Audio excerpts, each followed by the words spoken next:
આ શું થયું ભાઈ? બાજવાનું થઈ ગયું ભાઈ. હાલ આવ્યો.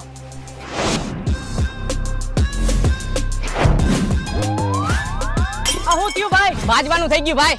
હાલ આવું ભાઈ.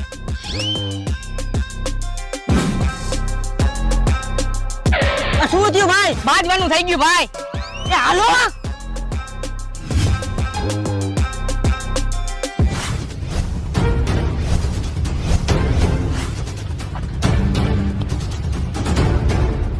ક્યાં બાજવાનું થયું હોય તો કે આ ઈટેથી એનું માથું ફાડી નાખું. ક્યાં બાજવાનું થયું? ફટાફટ કે એને પટ્ટેથી સોયત્રા કાઢી નાખું. હા ક્યાં બાજવાનું થયું? ફટાફટ કે આજે હું એને ટાટે ભાંગી નાખું. ભાઈ બાજવાનું તો એવું થયું ને કે હું તમને બતાવી નહીં શકું, પણ તોય તમે જોવો. ઓય